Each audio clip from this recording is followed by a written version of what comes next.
Like a drop of water that rolls from the leaf, I surrender to the sea.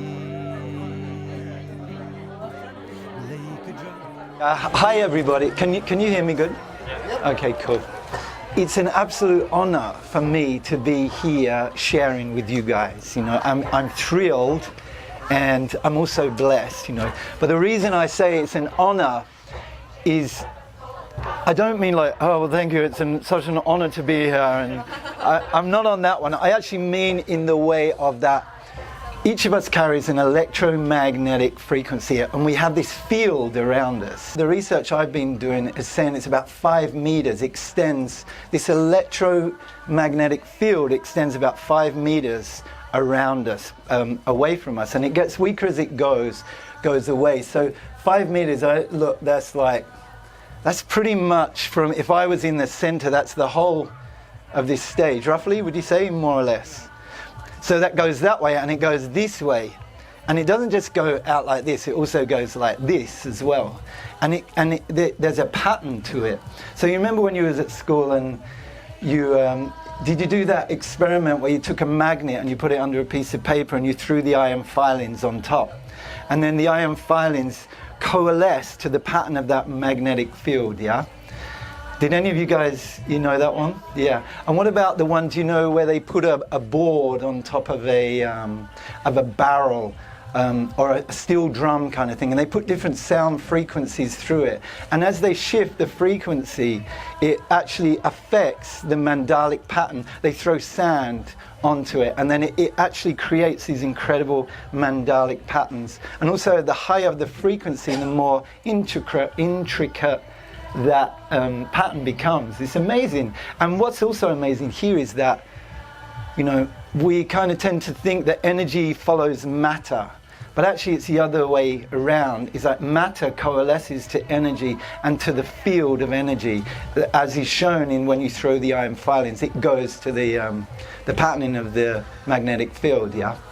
So we have the same. So each of us has our own unique. It's always changing, like from the moment you wake up and whatever's going on. Maybe your heart's closed, maybe your heart's open, maybe you're excited, maybe you're in a sense of gratitude or in a sense of awe, maybe you're depressed. So your frequency is always shifting. But what it does is it creates this magnetic field, if we want to see it in a visual way, around us. A magnetic mandalic field around us. Now, so if my field extends 5 meters around me, that means pretty much all of you are within my field. And we're all in Mel's, in Bhavani's field. And like kind of, you guys over there are in Darpan's field, and he's in your field, and we're all affecting each other's fields. And you know that thing where you throw the pebble into the pond and this beautiful ripple effect happens, yeah? And if you throw another pebble in the pond just over there, it has its own ripple effect. And then what happens when they come together, they start creating a whole new beautiful mandala, a beautiful field and effect. And it creates something new. And that also in the realms of creativity, which I'll get to in a moment, but in the realms of creativity, it opens up new fields of possibility and of dreaming and manifestation, but it opens up a new field, a new lens. It helps us to shift energetically our perception. So not just our perception with our mind, with our eyes or whatever, but we also have, through our sense feeling nature, we have perception through that. It's why when somebody comes close to you, and if they're in a beautiful space, you feel that beautiful space, you resonate easily. If someone comes with malintentions, for instance, you got this thing and you're not even sure why, but that is, and people say, oh, this is the gut instinct. And it can be gut instinct, but they've also proven that gut instinct isn't always just what's going on. It can actually be the fact that your microbiome, your guts are in a mess and you're just feeling like crap because your body's not doing its thing.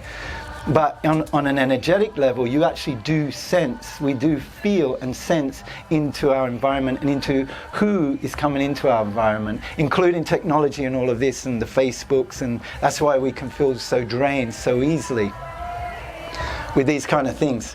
But anyway, I'm still talking about why it's such an honor and a thrill for me to be here with you guys, right? But the thing is, what I know is that, what's Tash dreaming here? What has she created here? A dreaming manifest, the dreaming manifest celebration festival. And just those words are very clear. And I know that each and every one of us here, we responded to that, even to that title and what it represents individually and uniquely to each and every one of us. And I know that that's a beautiful thing because it's very clear what it's saying. And you have taken the time out of your life, you've invested your time, your energy, your money, your whatever, you've rearranged things because you believe in some way there's some part of you that has a visionary aspect in you, a visionary part of you that's activated, that wants to be a part of something more, that wants to create something more, that wants to expand your dreaming, awaken your dreaming more, and to manifest it, to actually make it real in this world today. Am I wrong? Am I right? Am I right? Am I right or am I right? I'm right. It's true. I know that. And so what happens there as well is because of that, and that's not everybody, you have to recognize, look around in the world, not everybody even gives themselves the courage to open to that possibility, awakening and even creativity, all these things, they can be scary for people, it takes courage to actually show up and to dream. And it's like all of us know, it's like we go to dream that courageous dream. It's so easy to fall back in fear of any number of the reasons that we have in our conditioning that would say, oh no, I'm not good enough, I'm too fat, I'm too thin, I'm too this, I'm too that, whatever, the stories that we tell ourselves, But I know that each and every one of you has responded to something, and that you're here on some level to serve a greater vision, something greater than just yourself. And that's a beautiful thing. So the reason I'm honored and thrilled to be here is because I get to bathe in you guys' frequency, and I get to be open, and my creative lens gets to be affected by each and every one of us here in a beautiful way, And that doesn't happen every day. There's so much craziness in the life. So what we're creating here, in a very real sense, is we're opening something that the possibilities are absolutely infinite and endless, and the probabilities are very much in our favor. Given the right understanding, the right attitude, the right approach, the probabilities are very much in our favor, but the possibilities are endless. And we're just magnifying that by being together here, and filling in our hearts, and being courageous and being willing to be authentic and to be vulnerable, whatever that is. So that's why I'm really honored and thrilled and super appreciate being here with all of you guys. So yeah, thank you everybody. Respects. Yeah. Okay, so now I'll start.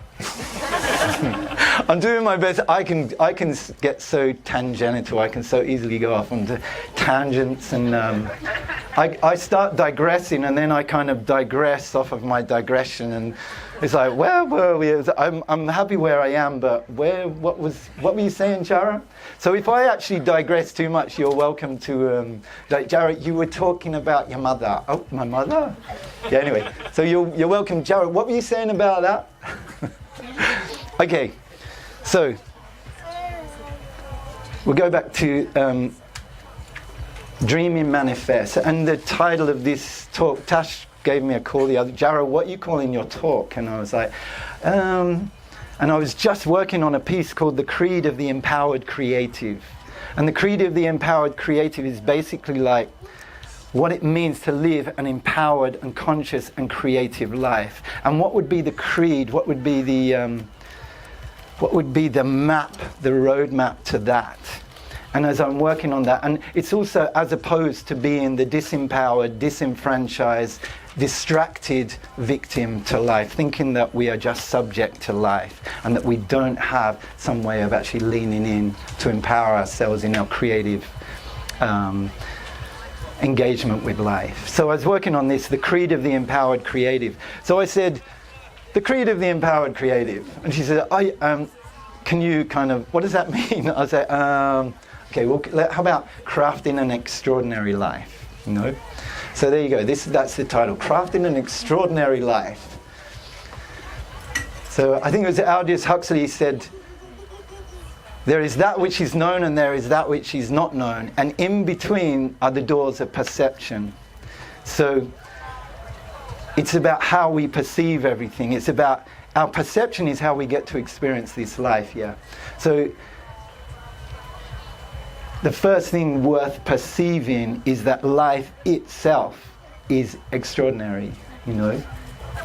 It's extraordinary. Look at a tree, look into your brother's eyes. It's like this divine intelligence that dances through, that infuses, that informs all of life. This divine, incredible intelligence, always present, undeniable. It's like, my father used to say he was an atheist, and I was saying, so you telling me you can look me in the eyes and you can't see that there is some kind of incredible divine orchestration going on here? It's like, because as far as I can see, what's not to see? Would you agree? It's like, so the first thing is to recognize that life itself is extraordinary. It's incredibly, inexplicably extraordinary and worth celebrating straight away. And just that recognition, first of all, if coming back to perception, how we perceive life is how we get to experience the life. Just recognizing that already begins to open up the extraordinary. And then there's this whole thing with ordinary. The ordinary, the mundane itself is, when we have that perception, everything, a blade of grass, the most ordinary thing in the world, is so extraordinary, you know. And so what I'm into right now is just really clarifying our game, clarifying our perception and how we see, how we interrelate with life, how we engage with life, and recognizing, just starting it all from like, okay, what have you got here, Jarah?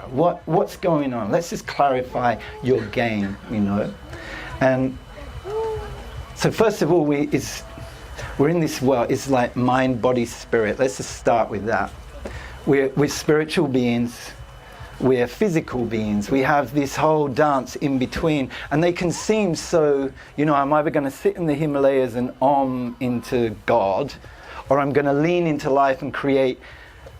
Excuse me, that was my muesli. Thanks for the muesli, Soraya. That was it was good muesli. But anyway.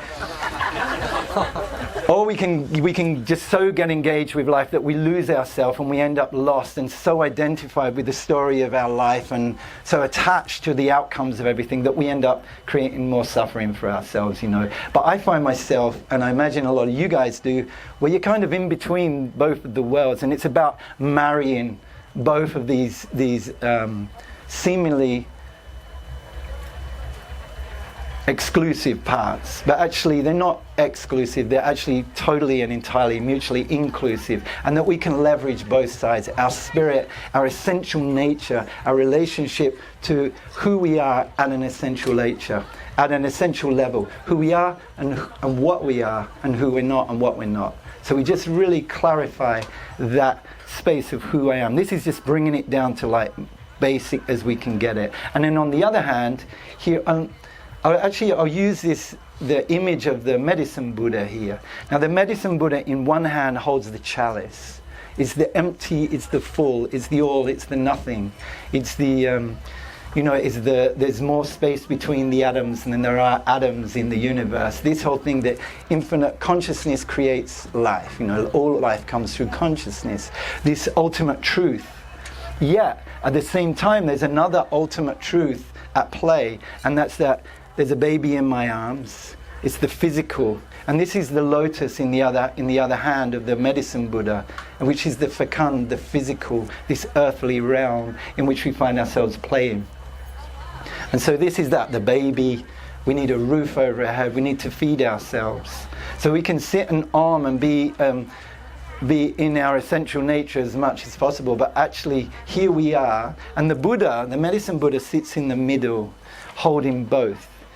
The Bodhisattva in the center, you know. And this is what Willow and these guys were talking about earlier, about just coming back to the heart, coming back to the center, and just maintaining this thing, but keeping both sides in in unison and engaged at the same time.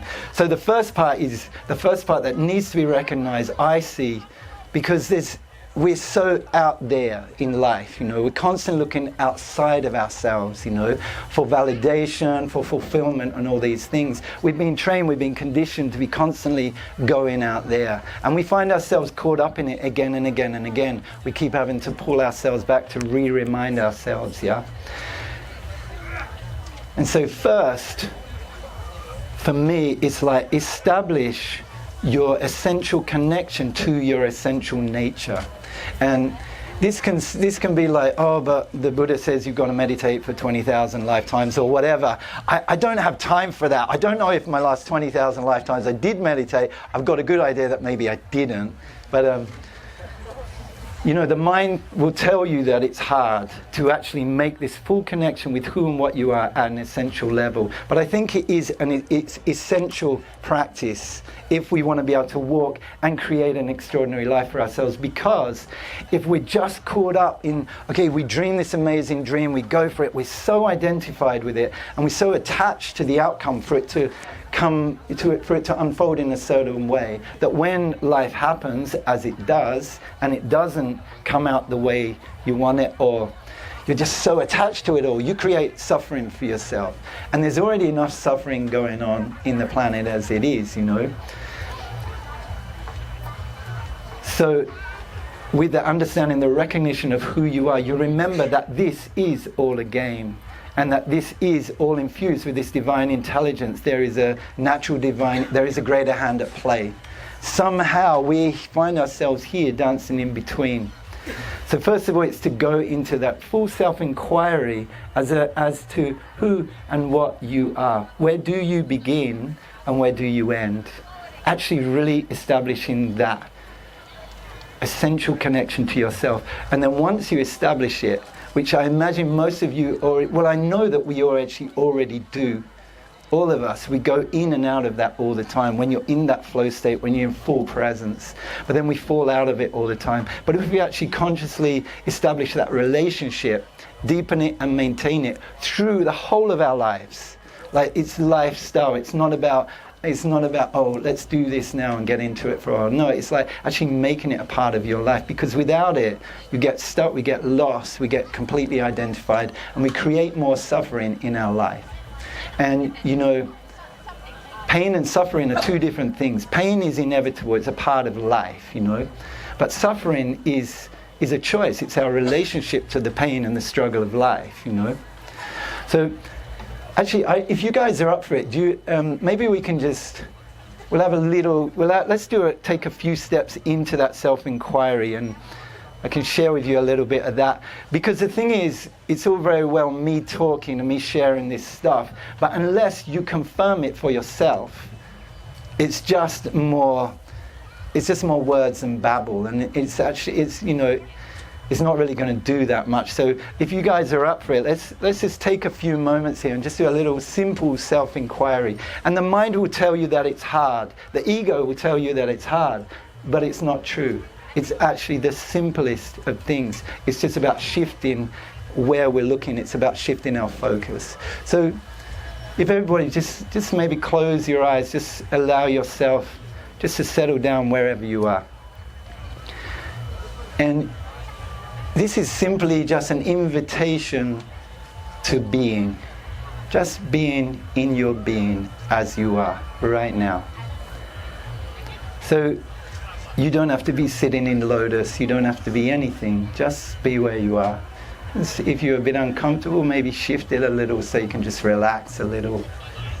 And simply become aware of what is obvious here now in this moment in your experience. Just simply become aware of what is obvious here now. And so you can feel the pull of gravity just pulling you to the earth. And just feel you can feel the rise and the fall of your breath as it is. It's just bringing your awareness to what is obvious just here now. And feel the air on the side of your face, on your cheek. And feel your heartbeat in the rhythm of your heart. You can actually feel the rhythm, the pulse of your heart through your whole body. There's actually a pulsing. Just bring some awareness there. You can feel it through your whole being. Your whole body is pulsing. And just staying with the breath as well. Just simply what is obvious right here, right now. Nothing to do, nowhere to go. Enough simply just to be conscious, present, seated upon the earth in a circle of friends.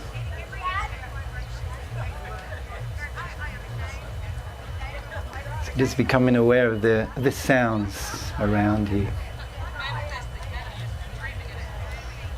Staying with your body, staying with your breath. Even the sounds further away. It's really placing yourself in your experience as it arises right now.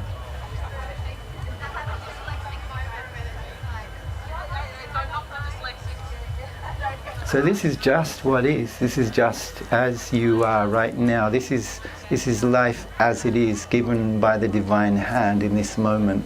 It's very simple.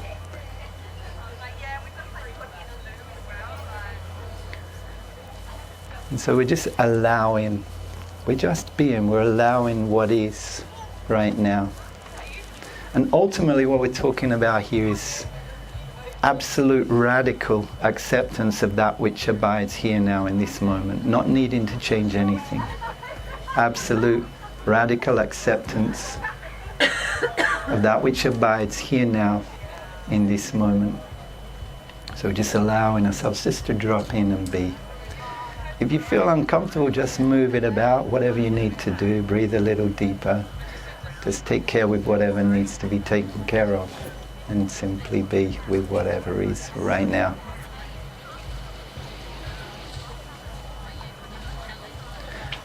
And so now, this is one of my favorite inquiries, is this I that you speak of, this I that you say, I got up this morning and I did this and I spoke to Mary and Mary said this and I felt like that. Who is this I that you speak of? And maybe we can even go, where is this I? Actually, right now, in your mind's eye, and you're fully sensitive and you're fully present with yourself right now. So actually pinpoint this I that you speak of. Where is this I? Where is this I that you speak of? Try and find where it begins. Try and find where it ends.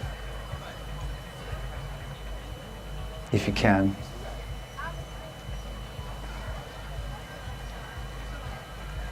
Are you sure? Maybe not, maybe, oh, is it down there? Oh, is it, no? Where is this I? Keep looking.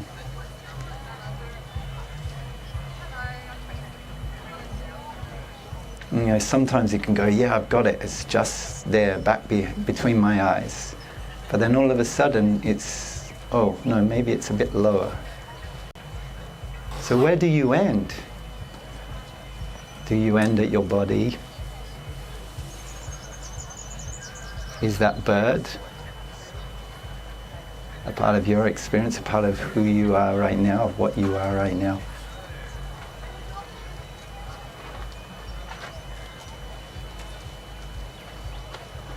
And so this is before the body, this is before the mind, this is before the stories, the emotions, before even the breath. And then there's the witness, just witnessing this whole scene going down. And so what's even before the witness? Stepping back, before even the witness, what's there?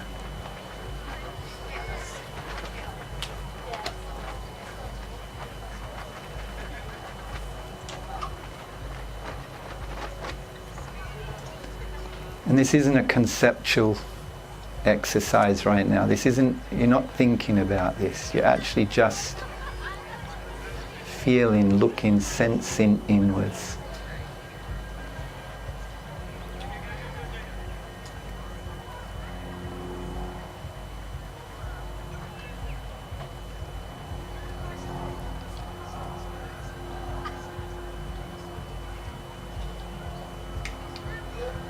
They say that liberation is like free falling, where there is no ground. They say that liberation is like free falling, where there is no ground.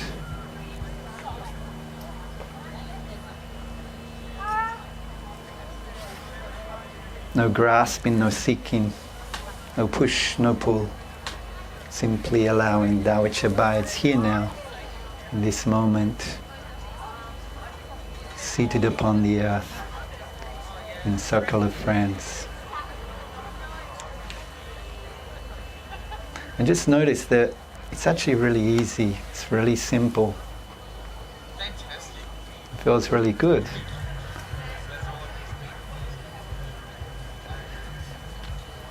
So we're just going to slowly come back into the space right now. Let's bring ourselves back present. But this inquiry, it's the same thing. We're talking frequency again. It's about frequenting this space in yourself, frequenting this relationship with yourself, coming back again and again and again, and really finding where you begin, where you end, if you can. Me personally, I've never been able to find it, and I've spent a lot of time in self-inquiry. And I can't find this, I can't actually pinpoint this apparent thing of Jarah. There just is an isness happening, there's just is an existence happening, you know.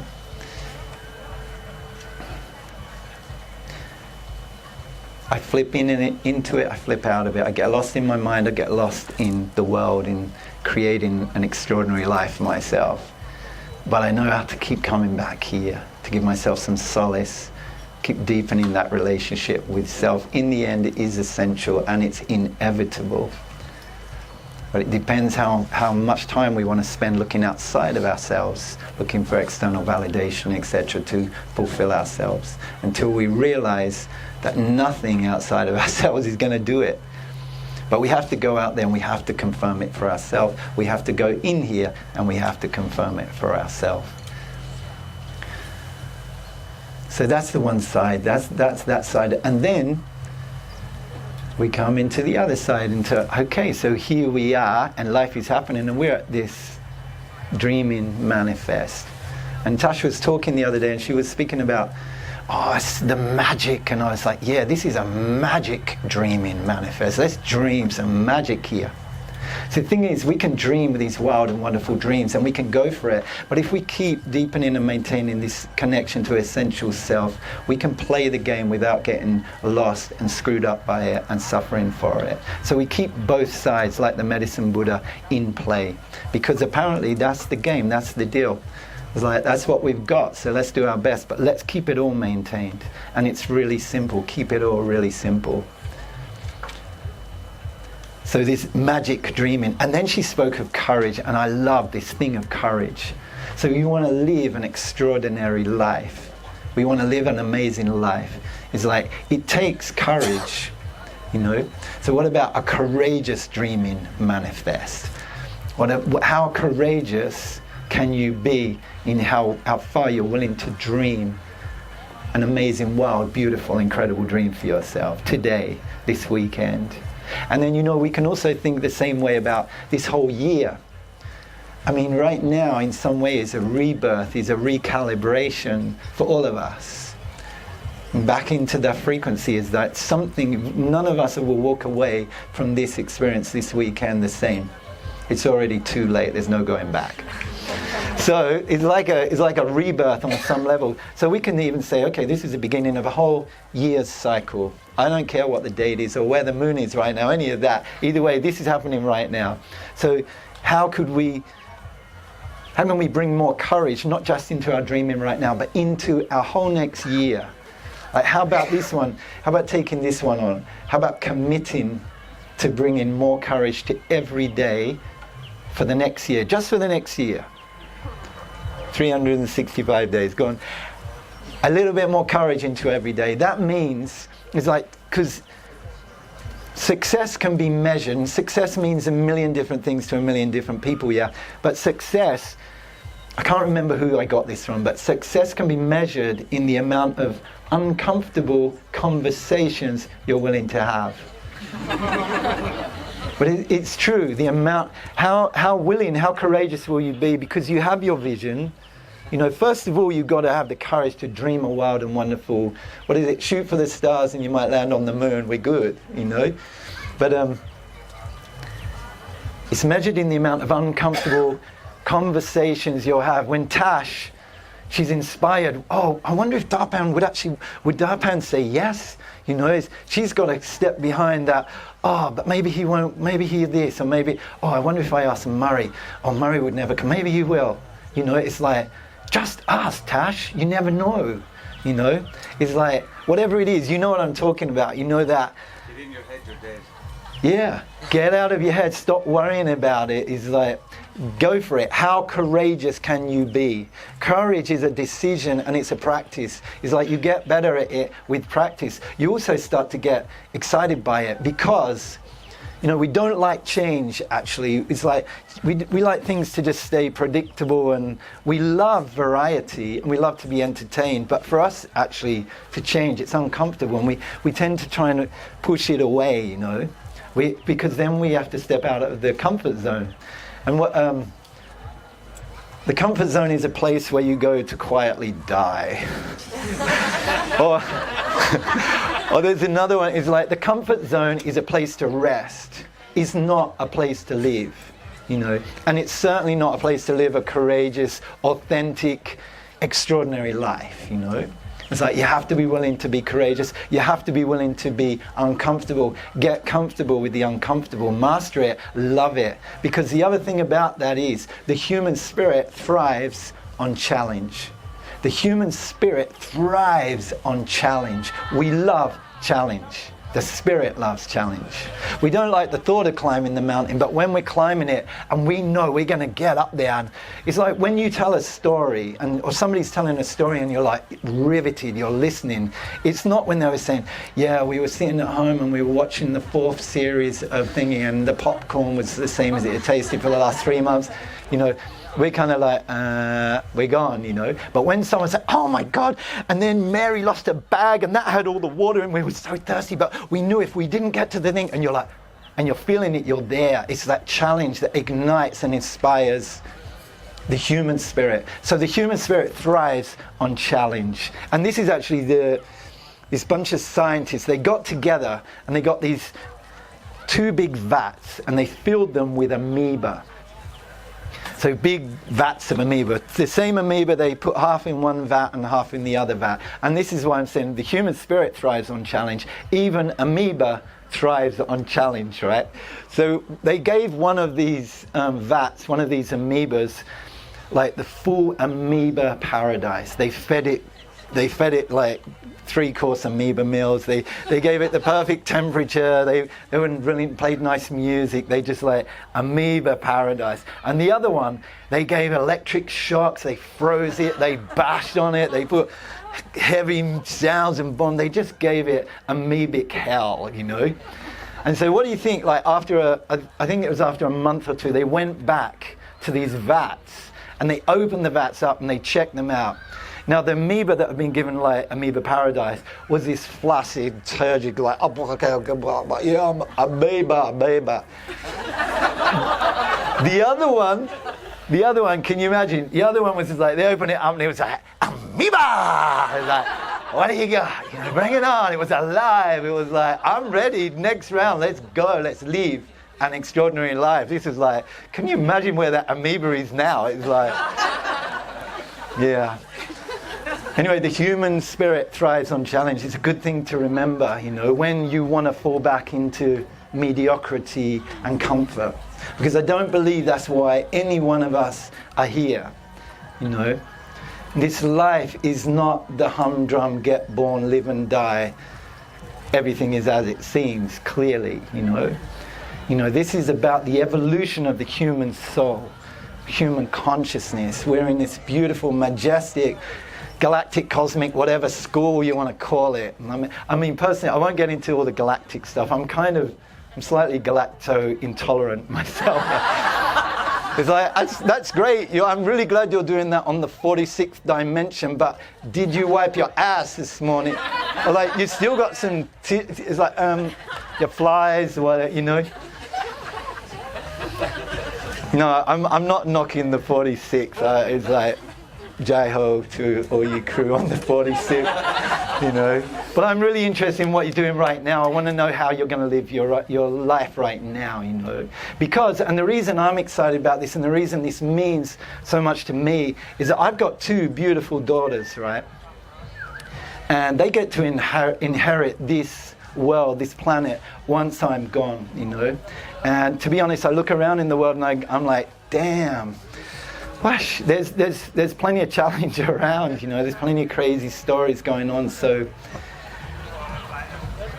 I want to do my best to evolve and to be able to have as positive an impact in this world as possible, you know. I want to leave a legacy, a beauty, of awareness, of consciousness, of love. Whatever that beautiful thing can be, I want to live a beautiful life. I want Zaya to breathe clean air. I want Lamaya to drink clean water, you know. I want their families, their children to have beautiful lives, you know.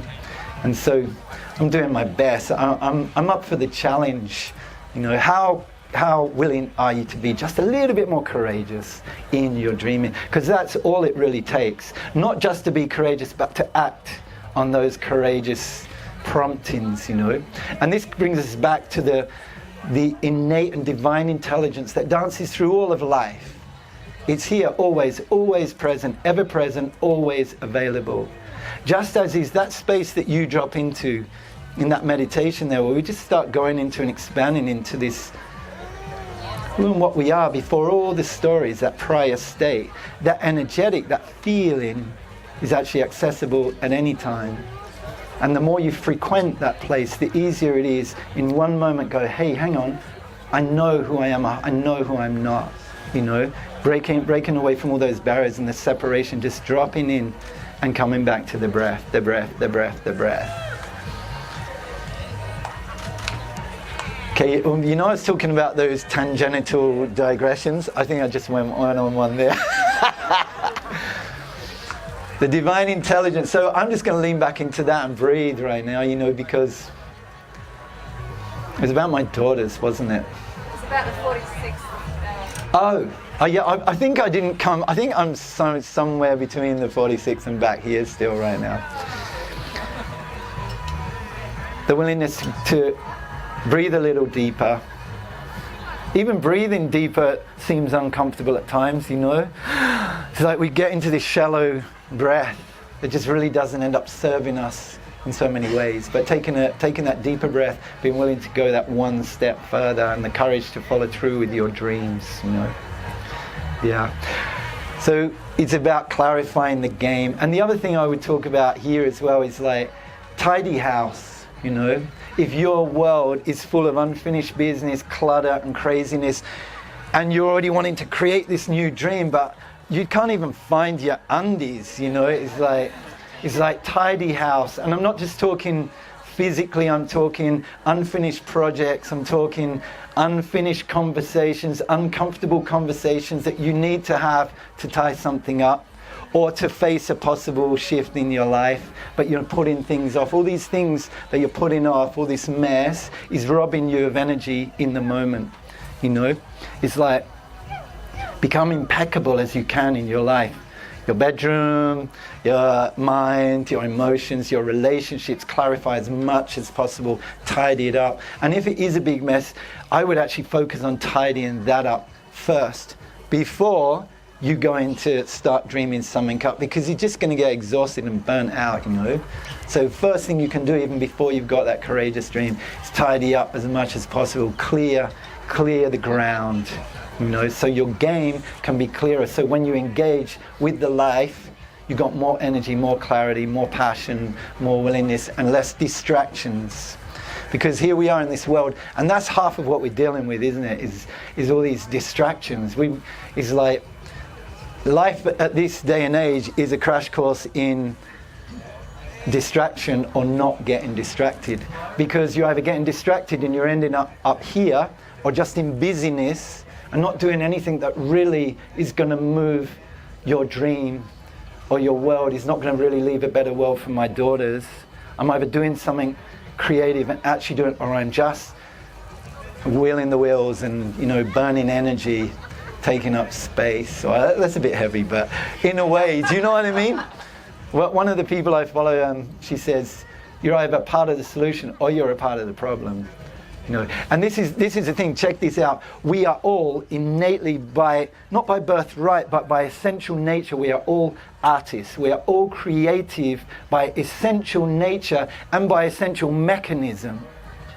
So whatever you think, whatever you do, whatever you engage in, whatever you agree to, everything is creative. It all has an outcome, one way or the other. And whatever you don't think, whatever you don't do, it's not just what you do, it's what you don't do, it's what you don't think, it's what you don't believe, it's all of it. It works both ways. So it's like we're back to the electromagnetic thing. We're frequency generators, we're also frequency receivers. It goes both ways all the time. But if you're alive, you're in the act of creation, because you're essentially creative. So whatever you're doing, so in a way there's some kind of responsibility comes with that. It's like, are you willing to step up to that and go, okay, if this is creating either way, what am I going to create? And I would say that there is an art to absolutely everything in this life. You know, everything, including talking to the lady at the supermarket, to everything. There is an art to everything. Commit to the art of everything. There's a good one. Commit to the art of everything. And art really comes alive when we come from here, when we come from the heart, when we come from our soul, when we come from our passion, when we come from our spirit. The art of life, to create that extraordinary life, you know. It's all really simple. In a way, it's a decision. It's about constantly deciding to show up, to engage with all of you, and not allowing yourself to be held back by all the conditioning, all of these things that would hold us back, and they do. I don't know how much time how are we going? What's the time? It's 11:30. Okay, I'm going to do it really quick unless I get kicked off here, all right? Shall I go for it? All right. I just want to quickly clarify and break down this whole thing about beliefs, thoughts, feelings, actions, and how the mechanism of how this creative life works, or the fact that all of life is creative, is that it's your beliefs ultimately that are holding you back. It's your conditions and your beliefs, because we're like this whole set of cyclic conditions, patterns, tendencies, But beliefs are a really important one, because your beliefs affect your thoughts. If you believe you're a great dancer and Murray's playing tonight, you're like, oh, I'm going to go and I'm going to dance like a wild thing, and I'm just I'm going to go to the dance. Whereas if you believe that you're a crap dancer and you couldn't dance to save your life, you're not even going to entertain those thoughts. Those thoughts aren't even going to come, you know. So your beliefs affect your thoughts. They affect the thoughts you will and you won't have. Your thoughts directly affect your feelings.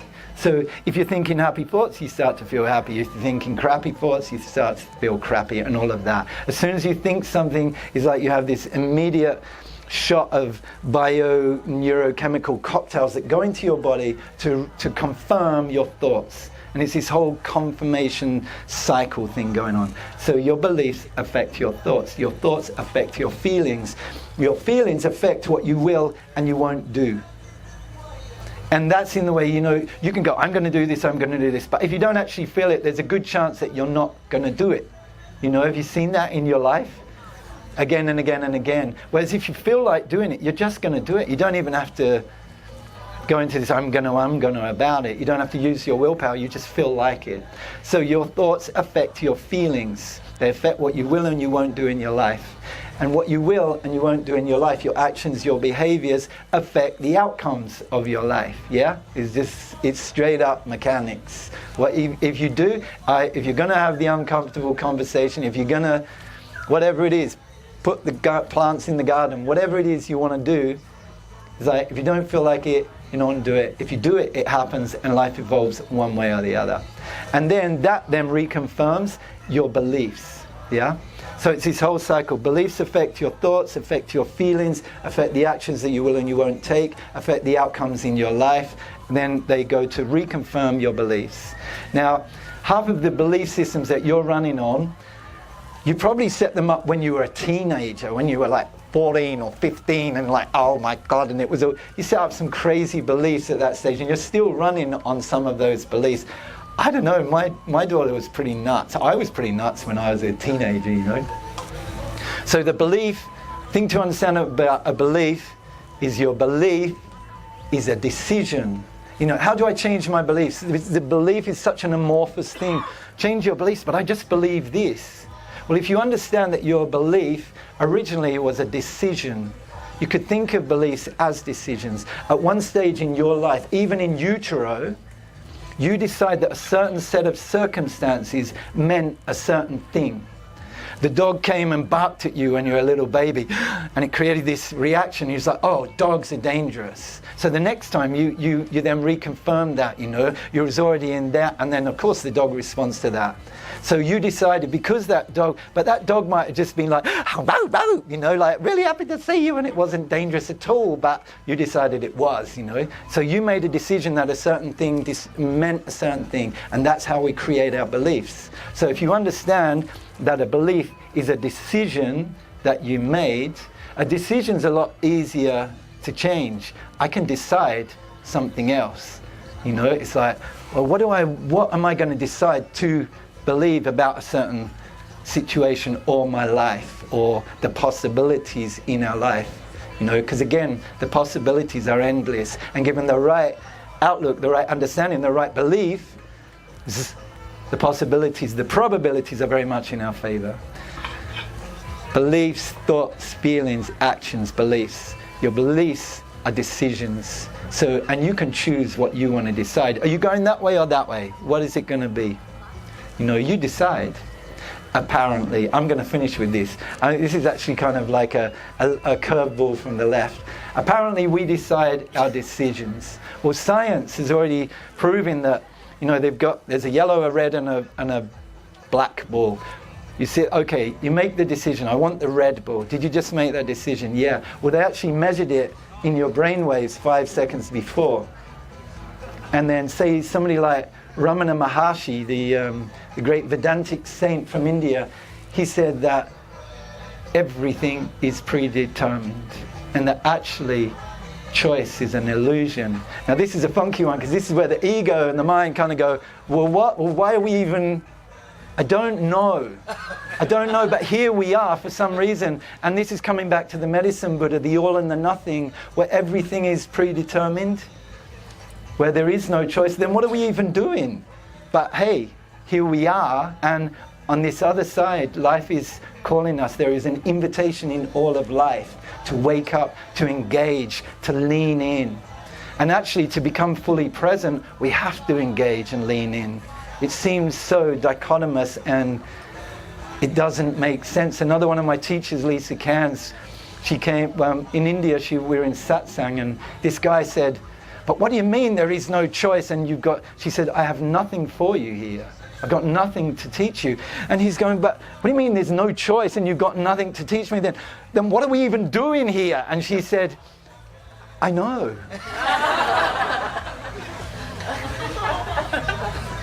What a beautiful, incredible life that we find ourselves playing in.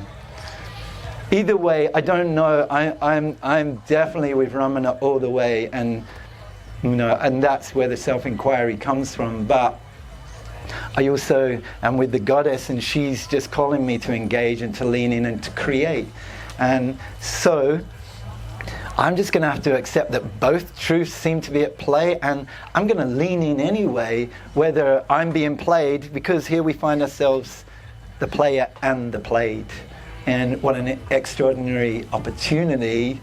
And wow, I mean, really, it's like, I mean, check the game, check the scene here. I'm like, what? And then we're all here together as well. There's more of us. There's like, how much is it, 7.6 billion? And that's just the humans, you know. What an extraordinary, amazing life. I think I'm going to stop now because, well, there's nobody coming, is there? I'm just going to keep on. Yeah, okay. Thank you. And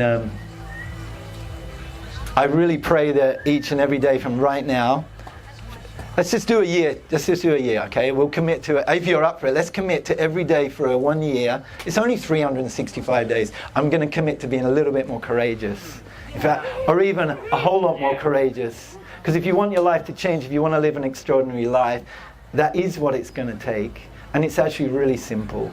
And all the information is available. Everything you want or need is all available. If you can dream it, you can do it, be it, have it, all of that stuff.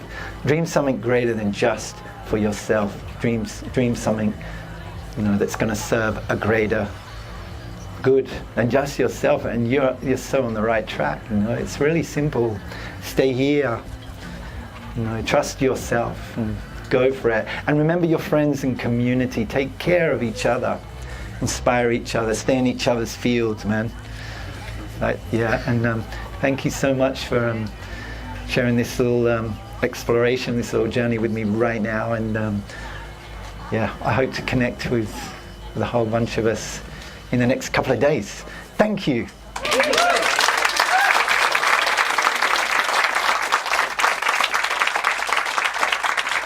So I will say one more thing. I'm actually, if you want a bit more of this, I'm actually going to be doing a, I'm not sure if it'll be a 30-day challenge or actually a group coaching thing on basically pretty much what I've been talking about here and a whole lot more. And it's probably going to be in January or February. But if you want to know more, if you want to get involved in that, go to jarahtree.com. It's Jarah with one R, Jarah, the way you would spell Sarah. So like Jarahtree.com. And if you go there, you go to my blog and you can just sign into the newsletter, and I'll let you know when that's happening. And I'm working on that right now, and that will be based on the Creed of the Empowered Creative. And yeah.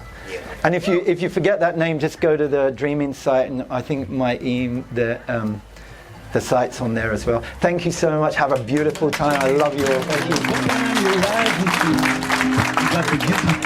You're wild, you're free. You are beautiful, you're wild, and you're free. Yeah, yeah, yeah. Awake, awake, awake, awake, awake, awake now.